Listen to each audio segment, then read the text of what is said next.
Ombaka Kiyaga alojja ebyamutuuseeko mu drone ate ye Balamu agamba nti ekyakubiza abanuupu kugabira sukaali bupiira na sabbuuni bantu kiro.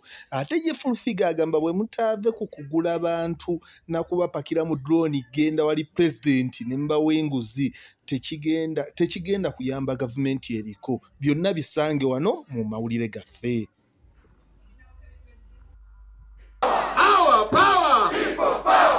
Iyo iyo iyo iyo iyo iyo Tutu soja we tulike sumo Omusajobo Tutu soja we Tomukankana Usingo kutya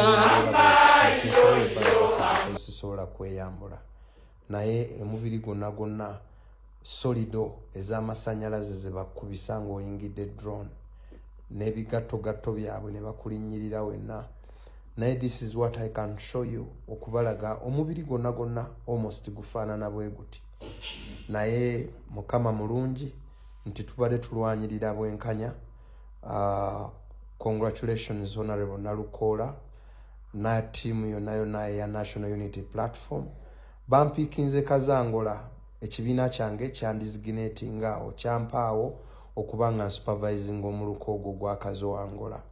Era nabadde nkola omulimu gwange nga supervisor sinti naleese obuvuyo naye olwokuba babadde batutya okubeera ku polling stations ezo obanga ffe be baloopera buli ekigenda mu maaso ne batutegula bo bakola emivuyo. Era bangambye nti Kazangola wabadde emivuyo mingi care of okutujjawo ne batataganya embeera yaffe. This is to Electoral Commission. Mwami byabaka Masebo webale kuweereza ggwanga lyo.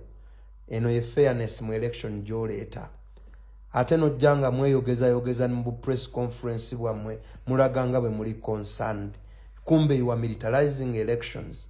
But this you are putting on us will come one day and it will be regrettable okuba nti gujja kuba musaayigo. All these are yours. Zino scars zizo mwambyamu kama.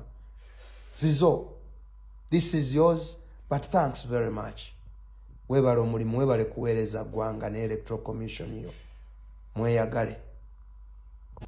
Abantu bubasuze kiro kyonna nga bagaba sabuni ebibiriti akawunga ka muogo mu half kilo mu buveera akawunga ka muogo. Imagine okutandika okutuusa abantu kulebe babadde bagaba obupiira bukalipitawa bagabye ebintu bingi ekiro. Ndowooza abanuupu okutwalira abantu sukaali kondomu saako ne sabbuuni obudde bw'ekiro kye kyanyiizizza Balamu n'abawendulira aba drone bagende babalye buva oba bakube emigoba nte egyenkanidde. Wama Fulufiga goloza ki ekyaviiddeko akalulu k'ekawempe okugenda bwe katunga NRM tekalabyeko. Bwe mutalekerawo kutikkiranga abantu muzayi mu baasi na mu matakisi kubanga mwagala budget mukyafeesinga ebintu bingi mutandika butandisi. Kawempe mwakwata buses ne mutikka abantu nga bala balina t-shirt za red munda ng'oli akulaga nakufungulira wati nagamba ndaba nze wano wantu bimanyi wano tuli kawogo n'emmere batuwadde n'akasente naye omutuufu y'ono nga munda mulimu red kungulu kuliko yero. Ebyo bijja lwaki? Bijja olw'okuba nti munyooma bijja olw'okuba nti mweyagaliza. Kino njagala kigende eri abakulembeze ba NRM, kigende eri secretariat, kigende eri abantu bonna n'abakulembeze mu NRM. Bwe mutayige ku respecting abantu ba wansi, bwe mutayige ku respecting abantu babanoonyeza kalulu, bwe mutayige kuwa muzeeyi bantu bali supposed, bwe mutale. Not my victory. It is a victory of the people of Uganda. It is the victory of the people of Kawempe North.